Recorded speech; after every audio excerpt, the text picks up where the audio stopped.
Sir हमने पूरा साल वेस्ट कर दिया, बट अभी अंदर एक आग जागी है कि जिससे मेरा 160 प्लस स्कोर हो जाए केमिस्ट्री के अंदर।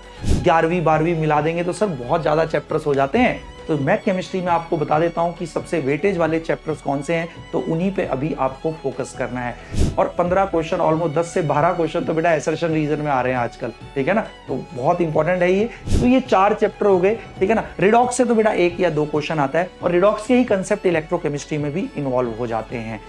आपको क्वेश्चंस के लिए क्या करना है, आपको पीवाईक्यूज करने हैं, ठीक है। पिछले 10-15 साल के आप पीवाईक्यू कर डालो नीट के। हेलो बच्चों, अब वो दौर आ चुका है जिसमें आप लोगों के मन में बहुत ज्यादा चिंता हो रही है। तो नीट 2024 में ऐसा क्या कर दिया जाए इस 20 से 25 दिन में कि हमारी बहुत अच्छी स्कोरिंग हो सके। अभी आप सोच रहे हो कि कोई ऐसा रामबाण अपन को इलाज मिल जाए जिससे हम लोग 20 से 25 दिन मेहनत करके हर सब्जेक्ट में 160 प्लस स्कोर कर सकें। अब क्योंकि मैं आपका केमिस्ट्री का टीचर हूं, मेरा नाम है दीपक वशिष्ठ, तो मैं आपको आज बताने जा रहा हूं कि ऐसा क्या क्या किया जाए जिससे आप 160 प्लस स्कोर कर सकें। तो आज हम सारी चीजें डिस्कस करेंगे, सारी स्ट्रेटजी डिस्कस करेंगे, मैं आपको क्या करना चाहिए, किन किन चैप्टर्स पर फोकस करना चाहिए। तो बहुत यूजफुल होने वाला है आज का सेशन, एंड तक जरूर देखना बच्चे। तो भाई सबसे पहले तो बात यह उठती है, क्या कई बच्चे सोच रहे हैं सर हमने पूरा साल वेस्ट कर दिया, बट अभी अंदर एक आग जागी है कि जिससे मेरा 160 प्लस स्कोर हो जाए केमिस्ट्री के अंदर।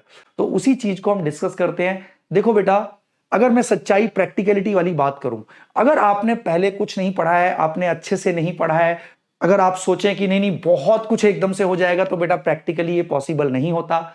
ये एक लॉन्ग टर्म मेहनत होती है जो आपको नीट एग्जाम को क्रैक करने में हेल्प करती है। बट हाँ, अगर आपने थोड़ा थोड़ा आपने अच्छे से पढ़ा हुआ है, सारे चैप्टर्स को एक बार आपने ब्रीफ में देखा हुआ है, तो yes there are certain strategies. तो आज हम वही डिस्कस करने जा रहे हैं। तो देखो, सबसे पहले तो मैं ये बोलूंगा, अगर आपको स्कोर करना है तो पहले आपके कंसेप्ट क्लियर होने जरूरी होते हैं। अब कंसेप्ट सर कैसे क्लियर करें, पहले तो हमने उतना ध्यान से हमने पढ़ा नहीं, तो मैं आपको बोलूंगा अब समय यह है कि आप सिर्फ एनसीईआरटी पर फोकस करो। कुछ टिपिकल चैप्टर जिनकी वेटेज बहुत ज्यादा होती है, नीट जिनसे बहुत ज्यादा क्वेश्चन पूछता है, तो उन चैप्टर्स को उठाओ और एनसीईआरटी। देखो एक चीज मैं बताऊंगा, इस समय आपका जो हेल्प कर सकता है बेटा कंसेप्चुअली आपको अच्छा करने में, वो एनसीईआरटी है। इसके अलावा थ्योरी आप कहीं और से पढ़ने की कोशिश करोगे तो उतनी ज्यादा यूजफुल नहीं होगी, क्योंकि बेटा यहीं से डायरेक्ट स्टेटमेंट बेस्ड क्वेश्चन आ जाते हैं। आपको पता है आजकल एसर्शन रीजन से बहुत ज्यादा क्वेश्चन आ रहे हैं, और एसर्शन और रीजन आपकी जो स्टेटमेंट होती हैं वो ऑलमोस्ट डायरेक्ट एनसीईआरटी से उठकर आती हैं। अब बच्चा सोच रहा है सर पूरी एनसीईआरटी 11वीं 12वीं की अभी पढ़ेंगे क्या? सर वो तो पॉसिबल नहीं, क्योंकि और भी सब्जेक्ट मैनेज करने हैं। सर केमिस्ट्री के लिए बताओ, ये मेरे बच्चों के मन में प्रश्न आ रहा है। तो मैं अभी आपसे वही डिस्कस करना चाह रहा हूं कि अभी केमिस्ट्री में कौन कौन से चैप्टर आपको उठाने चाहिए जिनसे वेटेज बहुत ज्यादा आती है, मतलब क्वेश्चंस की संख्या बहुत ज्यादा पूछी जाती है। अगर उनको भी आप लोग बेटा एनसीईआरटी से एक बार थ्योरी कर लोगे, और साथ ही साथ अगर आपको कॉन्फिडेंस चाहिए उन चैप्टर में, तो थ्योरी के साथ साथ बेटा जी आपको पीवाईक्यू सॉल्व करने होंगे। आप पीवाईक्यू कर लो, एक चैप्टर में पिछले 10 साल में ऑलमोस्ट 15 से 20 क्वेश्चन आए हुए होते हैं। तो उन क्वेश्चंस को करने के बाद आपको आइडिया लग जाएगा कि नीट किस तरीके के क्वेश्चन पूछता है और आपको किस तरीके के क्वेश्चन आने चाहिए, सॉल्व होने आपको आने चाहिए, ठीक है। तो अब अगली चीज ये उठती है, ठीक है सर कंसेप्ट के लिए, है ना, सब्जेक्ट को समझने के लिए, चैप्टर को समझने के लिए, ठीक है, एक बार हम एनसीईआरटी पढ़ लेंगे, ठीक है, इसके अलावा और कोई किताब इस समय नहीं पढ़नी है क्योंकि समय बहुत कम बचा है। बट सर कौन कौन से चैप्टर उठाएं, 11वीं 12वीं मिला देंगे तो सर बहुत ज्यादा चैप्टर्स हो जाते हैं। तो मैं केमिस्ट्री में आपको बता देता हूं कि सबसे वेटेज वाले चैप्टर्स कौन से हैं, तो उन्हीं पे अभी आपको फोकस करना है। देखो ये स्ट्रेटजी मैं अपने मन से नहीं बता रहा हूं। देखो पिछले 17-18 साल से आप जैसे बच्चों को ही डॉक्टर बनने में बेटा हेल्प कर रहे हैं, तो वही बच्चे बताते हैं कि लास्ट के 1 महीने में उन्होंने क्या किया जिससे उनकी स्कोरिंग इतनी ज्यादा इंप्रूव हो गई। तो उसी के आधार पे, उसी अनुभव के आधार पे मैं आप लोगों को बता रहा हूं, इसको इंप्लीमेंट करोगे। इसी स्ट्रेटजी से मेरे बच्चे स्कोर करते आए हैं, अच्छी अच्छी रैंक लेते आए हैं लास्ट के कुछ महीनों में, ठीक है। तो चलो अब हम लोग देख लेते हैं भाई आपका, अब भाई 160 प्लस अपन को केमिस्ट्री में स्कोर करने हैं, ठीक है। तो उसमें हमें अभी तक क्या हुआ, चलो समराइज करते हैं। सबसे पहले कुछ चैप्टर जो सिलेक्टिव चैप्टर्स हैं उनकी अपन को एनसीईआरटी की रीडिंग करनी ही पड़ेगी बेटा। एसर्शन रीजन आप तभी फोड़ पाओगे, और 15 क्वेश्चन, ऑलमोस्ट 10 से 12 क्वेश्चन तो बेटा एसर्शन रीजन में आ रहे हैं आजकल, ठीक है ना। तो बहुत इंपॉर्टेंट है ये, इसी कंसेप्ट के बिना वो नहीं बन सकते वो क्वेश्चन, ठीक है। फॉर्मूले रट्टे मारने से कुछ नहीं होगा, ये रटने वाली आदत छोड़ दो, और ये शॉर्ट ट्रिक ये कुछ नहीं होता बेटा। कंसेप्ट पता है तो you can do it. NCERT reading कर ली, उसके बाद हमने पीवाईक्यूज कर लिए, ठीक है। हर चैप्टर के 15 से 20 क्वेश्चन आए होंगे पिछले 10 साल में, वो अपन लोगों ने कर लिए। एक चीज और सजेस्ट करूंगा अगर समय मिलता है तो, प्रीवियस 5-7 साल के जो जेई मेन में क्वेश्चन आए हुए हैं, हाँ बेटा ये मैं अपने नीट के बच्चों को मैं सजेस्ट करूंगा, पिछले 5-7 साल में जो जेई मेन के क्वेश्चन आए हुए हैं उनको एक बार जरूर देखना, क्योंकि जेई मेन में जो क्वेश्चन आते हैं ना, नीट उनको 2-4 साल बाद पलट पलट के लैंग्वेज चेंज करके सिमिलर क्वेश्चन पूछता है, ठीक है। तो ये एकमात्र तरीका है भी कैसे पढ़ना है। अब बात ये आई, सर पूरा सिलेबस पढ़ने का तो टाइम ही नहीं है, सर कुछ चैप्टर्स बता दो ना जिससे अपन लोग मतलब बहुत अच्छा स्कोर कर सकते हैं। तो मैं अपने बच्चों को बता देता हूं, अब ध्यान से देखना कि कौन कौन से चैप्टर्स अपन को फोकस करना चाहिए जिससे बहुत ज्यादा वेटेज होती है। सबसे पहले तो मैं आपको सबसे जिससे मतलब जो बहुत छोटा पार्ट है उससे अपन डिस्कस करते हैं। पहले इनऑर्गेनिक केमिस्ट्री देख लेते हैं अपन लोग। इनऑर्गेनिक केमिस्ट्री में बच्चे आप लोगों को केमिकल बॉन्डिंग, देखो मेरे बोलने से पहले आपके मन में ही आ रहा था हाँ सर, क्योंकि अगर आप केमिकल बॉन्डिंग कर लेते हो ना, विश्वास मानो बेटा अगर ये आपने बहुत अच्छे से किया है ना, तो आपको 30 to 40% क्वेश्चन आपको इनऑर्गेनिक में इसी के आधार पे सॉल्व हो जाएंगे आपसे। ये सबसे इंपॉर्टेंट चैप्टर है और इसी के आधार पे मैं बता रहा हूं कम से कम आप 6 से 7 क्वेश्चन आप नीट के अंदर सॉल्व कर सकते हो। तो बॉन्डिंग को बहुत अच्छे से पढ़ना, एनसीईआरटी से पढ़ लो। आपने बैच में अगर कोई बेटा बैच ज्वाइन किया था तो जो सर के जो पीडीएफ नोट्स हैं उससे पढ़ लो ताकि पूरा अच्छे से समराइज हो जाए। मैं बता रहा हूं इससे बहुत क्वेश्चन आते हैं, 6 से 7 क्वेश्चन आप इनऑर्गेनिक के इसके बेसिस पे बेटा सॉल्व कर सकते हो, ठीक है। उसके बाद अगर हम लोग देखें तो पीरियोडिसिटी भी बेटा कर लेना, पीरियोडिक प्रॉपर्टीज से भी 2-3 क्वेश्चन उसके आधार पर होते हैं, ठीक है। पीरियोडिक प्रॉपर्टीज और कोऑर्डिनेशन, ये 3 चैप्टर पे अगर आपने फोकस कर दिया ना तो आपके 80 to 85% आपके इनऑर्गेनिक के क्वेश्चन आपसे सॉल्व हो जाएंगे, क्योंकि कोऑर्डिनेशन में ही डी एंड एफ भी इन्वॉल्व हो जाता है। तो ये 3 चैप्टर आप इनऑर्गेनिक पे बेटा फोकस अगर कर दोगे तो मैं बता रहा हूं आपके 80 to 90% क्वेश्चन इनऑर्गेनिक के इन्हीं में से आते हैं, ठीक है।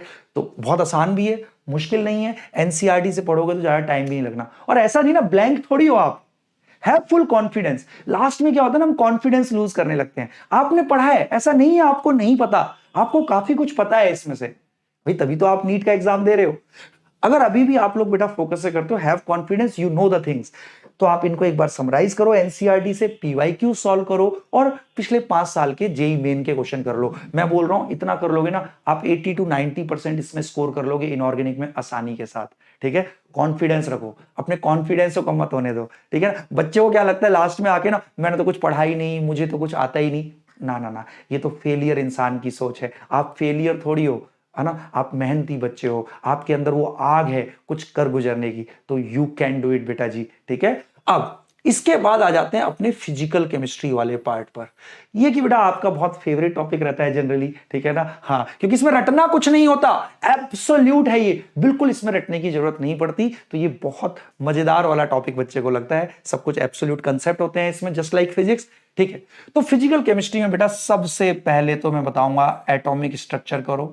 इससे आपके बेटा 3 क्वेश्चन कम से कम इससे आते ही आते हैं, और एटॉमिक स्ट्रक्चर अगर आप अच्छे से करोगे तो आपके फिजिक्स में भी, मॉडर्न फिजिक्स से जो 5 से 6 क्वेश्चन आते हैं तो वो इसी से सॉल्व हो जाएंगे, है ना, इसी से सॉल्व हो जाएंगे। इतना इंपॉर्टेंट है ये चैप्टर। मतलब एटॉमिक स्ट्रक्चर अगर आपको अच्छे से आता है ना, आप नीट के पेपर में 8 से 9 क्वेश्चन फोड़ सकते हो बेटा। बहुत इंपॉर्टेंट है ये फिजिकल केमिस्ट्री में एटॉमिक स्ट्रक्चर, इसको तो बहुत अच्छे से करना। उसके बाद बेटा अगला जो इंपॉर्टेंट होता है जिससे आपके 3 से 4 क्वेश्चन आ सकते हैं, उसी पे आधारित होते हैं, उसी के कंसेप्ट पर बेस्ड होते हैं, इलेक्ट्रोकेमिस्ट्री। बहुत इंपॉर्टेंट चैप्टर है ये। इलेक्ट्रोकेमिस्ट्री को अच्छे से करो तो यहां से भी आपके अच्छे खासे क्वेश्चन बेटा कवर हो जाएंगे। उसके अलावा इलेक्ट्रोकेमिस्ट्री भी आसान टॉपिक है, ठीक है ना। और सुनो ना, अगर आपको कोई लग रहा है कि मान लो कोई एनसीईआरटी से पढ़ने में, कंसेप्ट समझने में दिक्कत आ रही है, तो अभी आपकी उत्थान सीरीज चल रही है, या उससे पहले याद करो माइंड मैप कराया था हमने। मान लो तुम्हें कंसेप्ट समझने में, थ्योरी समझने में दिक्कत आ रही है, तो माइंड मैप सीरीज एक चली थी कंपटीशन वाला यूट्यूब चैनल पे, तो वहां पे देख लो, वहां पे मैंने पूरा आपको फिजिकल कराया हुआ है माइंड मैप सीरीज, मतलब 1.5 घंटे में पूरा पूरा चैप्टर समराइज कराया हुआ है मैंने। तो आप वहां से समरी लेक्चर देख सकते हो, तो पूरा आपको थ्योरी समझ में आ जाएगी वहां से, ठीक है। फिर क्वेश्चन तो वही मैंने तरीका बताया, पीवाईक्यू करो इस समय, और पिछले 5 साल के जेई मेन के क्वेश्चन कर लो, ठीक है। हाँ, उसके अलावा फिजिकल में जो सबसे इंपॉर्टेंट बेटा चैप्टर होता है जिस पे हम लोग ध्यान नहीं देते हैं, थर्मोडायनेमिक्स। थर्मोडायनेमिक्स तो इसको तो बेटा जरूर करना, 3 से 4 क्वेश्चन इसमें से, थर्मोडायनेमिक्स एंड थर्मोकेमिस्ट्री, तो 3 से 4 क्वेश्चन बेटा जी इससे फंसते ही फंसते हैं, बहुत इंपॉर्टेंट है, ठीक है। इससे भी बेटा ये मैक्सिमम वेटेज वाले चैप्टर्स हैं, ठीक है, तो इनको अपन लोग कर लेंगे, ठीक है। तो फिजिकल में, और एक चैप्टर और सॉल्यूशन से भी ये क्वेश्चन पूछ लेता है कि सॉल्यूशन में ही कंसंट्रेशन टर्म आ जाती हैं, ठीक है, तो वहां से भी ये क्वेश्चन पूछ लेता है। तो ये 4 चैप्टर हो गए, ठीक है ना। रिडॉक्स से तो बेटा 1 या 2 क्वेश्चन आता है, और रिडॉक्स के ही कंसेप्ट इलेक्ट्रोकेमिस्ट्री में भी इन्वॉल्व हो जाते हैं, ठीक है। और उसके अलावा इक्विलिब्रियम, देखो ये 5 चैप्टर पे आपने फोकस अगर कर दिया पूरा, जिसमें केमिकल और आयनिक इन्वॉल्व है, इन 5 चैप्टर्स पर अगर आपने फोकस कर दिया, और कंसेंट, कोई बच्चा कह रहा है सर मोल कॉन्सेप्ट, बेटा जी मोल कॉन्सेप्ट से जनरली कंसंट्रेशन टर्म के क्वेश्चन पूछता है जनरली, तो कंसंट्रेशन टर्म तो सॉल्यूशन में कवर हो जाती है ना सारी। हाँ, तो ये अगर आपने बेटा इन 5 चैप्टर्स पे फोकस कर दिया ना, तो आराम से फिजिकल केमिस्ट्री में आप 80% स्कोर कर सकते हो, ठीक है ना। क्योंकि बाकी और जो चैप्टर बच गए उनसे एक एक क्वेश्चन आता है, इनसे क्या है कि मल्टीपल क्वेश्चंस आते हैं बेटा, ठीक है। तो इसीलिए ये चैप्टर तो क्या है ना, ऐसे में बता रहा हूं, इससे आधा हो जा रहा है आपका सिलेबस, तो आपको पूरा ना करके आधे पे फोकस करना पड़ेगा, ठीक है। वैसे देखो इंपॉर्टेंट तो वो है, हर चैप्टर से एक क्वेश्चन आता है, मतलब एक क्वेश्चन मिनिमम आता है हर चैप्टर से, बट ये वो चैप्टर्स हैं जिनसे मल्टीपल क्वेश्चन आते हैं, किसी चैप्टर से 3 क्वेश्चन आएंगे, किसी से 2 क्वेश्चन आएंगे, किसी से 4 क्वेश्चन आएंगे, तो ये वो चैप्टर्स हैं। तो इससे क्या आपका फिजिकल बहुत अच्छा हो जाएगा। अब बच्चा कह रहा है सर ऑर्गेनिक में क्या करें, और ये मैं ऐसे नहीं बता रहा, पिछले 10 साल का पेपर एनालाइज किया है मैंने इसको, ठीक है, उसके अकॉर्डिंग मैं आप लोगों को बता रहा हूं, ठीक है। अब इसके बाद सर ऑर्गेनिक का भी बता दो, चलो अब साइड में अपन ऑर्गेनिक का देख लेते हैं। ऑर्गेनिक में तो बेटा देखो पूरा आधार, पूरी ऑर्गेनिक का आधार जो है वो आपका जीओसी और आइसोमेरिज्म है। अगर आपको जीओसी अच्छे से आता है, अगर आपको जीओसी अच्छे से आता है, तो मैं बता रहा हूं ऑर्गेनिक में कम से कम आप 5 से 6 क्वेश्चन फोड़ दोगे। जीओसी जीओसी जीओसी, एक क्वेश्चन आइसोमेरिज्म से भी आ जाता है, ठीक है, तो एक ही चैप्टर का है ना, जीओसी में आइसोमेरिज्म, तो आपके ना कम से कम देखो नॉर्मली क्या 15 क्वेश्चन आते हैं, 15-17 क्वेश्चन आएंगे आपके ऑर्गेनिक में, तो उसमें बेटा 5 से 6 क्वेश्चन अगर आपको जीओसी आता है तो आप 5 से 6 क्वेश्चन फोड़ सकते हो इससे। तो ये इतना इंपॉर्टेंट है, जीओसी तो बहुत अच्छे से पढ़ लो। आपने देखा होगा बेटा यूट्यूब पे पंकज सर के शॉर्ट वीडियोस पड़े हुए हैं, है ना, अभी उत्थान सीरीज में भी सर ने कराया था, योगेश सर के पढ़े, मतलब इनके देखो, मतलब हर टीचर के देखो, ठीक है ना। तो जिससे क्या होगा ना, अगर मान लो आपको थ्योरी में कोई दिक्कत है, कंसेप्ट में कोई दिक्कत है, तो 1.5 घंटे के हमने इसीलिए वो शॉर्ट वीडियोस डाले हुए हैं। ऐसी माइंड मैप सीरीज थी, तो याद करो उसमें 1.5 घंटे में पूरा पूरा चैप्टर अपन ने समराइज कराया हुआ था, ठीक है, तो वहां से आपके कंसेप्ट बन जाएंगे, तो जल्दी हो जाएगा ये सब। उसके अलावा बेटा हाइड्रोकार्बन, इसको तो भूल मत जाना, हाइड्रोकार्बन, इससे भी मेरे बेटा 2 से 3 क्वेश्चन आते ही आते हैं हाइड्रोकार्बन से। और उसके बाद बेटा सबसे जो इंपॉर्टेंट है भैया, जो पूरी ऑर्गेनिक के मैकेनिज्म, इससे आना ही आना है 100%, एल्डिहाइड्स एंड कीटोन्स, ये मेरे बेटा ये जो चैप्टर है, और इसमें एक और जोड़ दो आपका अल्कोहल। अब देखिए इसमें ना ऑलमोस्ट सारे रिएक्शन मैकेनिज्म कवर हो जाते हैं, अल्कोहल्स, फिनॉल्स एंड इथर्स, ठीक है, क्योंकि इसमें तू देखेगा इसमें जो मैकेनिज्म है ना बेटा, इसमें जो मैकेनिज्म है अल्काइल हैलाइड वाले भी कवर हो जाते हैं। तो ये अगर 4 चीजें आपने कर ली, मैं बता रहा हूं 17 में से आपके 12-13 क्वेश्चन निपट जाएंगे इसके अंदर ही अंदर, सीरियसली। तो इसको ऐसे अगर हम लोग करेंगे अभी, और क्या करना है, तो अब आई थिंक समझ में आ गया सब बच्चों को हम कैसे बेटा स्कोर कर सकते हैं। सबसे पहले तो मन में वो आग जगाओ, ठीक है ना। अभी क्या होता है ना, हम लोग ढीले पड़ जाते हैं कि यार अब नहीं हो पाएगा, टाइम नहीं बचा, नहीं नहीं अभी भी हो सकता है। अरे लास्ट की मेहनत आपके पिछले साल, पूरे साल भर की मेहनत पे भारी पड़ जाती है, ठीक है। बट हाँ ये तो है, पहले कुछ ना कुछ आपने हल्का फुल्का पढ़ा होना चाहिए। ऐसा नहीं कि आप ब्लैंक हो तो प्रैक्टिकल बात करेंगे, ठीक है ना, हवाबाजी वाली बात करेंगे नहीं। हाँ पहले आपने पढ़ा है, हल्का फुल्का आपको आइडिया है चीजों का, तो यस अभी भी उसको हम स्ट्रॉन्ग कर सकते हैं, अभी भी टाइम है हमारे पास, ठीक है। हाँ तो चलो, तो अब मैं इसको एक बार समराइज कर लेते हैं अपन को करना क्या क्या है। चलो समराइज कर लेते हैं। सबसे पहले सबसे पहले बेटा जी आपको एनसीईआरटी पढ़नी है, ठीक है। अब कौन कौन से चैप्टर बताऊंगा, इससे क्या आपकी थ्योरी स्ट्रांग हो जाएगी, आपके कंसेप्ट बन जाएंगे। अगर एनसीईआरटी पढ़ के समझ में नहीं आ रही तो बेटा यूट्यूब पे कंपटीशन वाला पे माइंड मैप सीरीज में हमने हर चैप्टर को 1-1.5 घंटे में कवर किया है, ठीक है। तो इससे आपके कंसेप्ट बन जाएंगे, ठीक है सर। उसके अलावा आपको क्वेश्चंस के लिए क्या करना है, आपको पीवाईक्यूज करने हैं, ठीक है। पिछले 10-15 साल के आप पीवाईक्यू कर डालो नीट के, ठीक है। उसके अलावा अपन को क्या करना है, पिछले 5 साल के जेई मेन में जो क्वेश्चन आए हुए हैं वो कर डालने हैं। तो इससे क्या आपकी पूरी, अब करना क्या क्या है वो भी मैंने आपको बता दिया, है ना।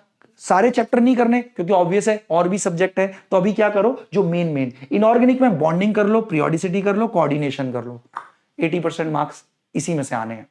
फिजिकल में एटॉमिक कर लो, इलेक्ट्रो कर लो, थर्मोडायनेमिक्स कर लो, सॉल्यूशन कर लो, इक्विलिब्रियम कर लो, ठीक है। ऑर्गेनिक में मेरे बेटा, ऑर्गेनिक में मैंने आपको बता दिया GOC and isomerism, hydrocarbons, aldehyde, ketone, alcohol, phenol, ether, इसमें ऑलमोस्ट सारे मैकेनिज्म कवर हो जाते हैं बेटा। इतना अगर हम लोग कर लेंगे तो 100% आप देखोगे आपके 160+ केमिस्ट्री में आसानी से आएंगे।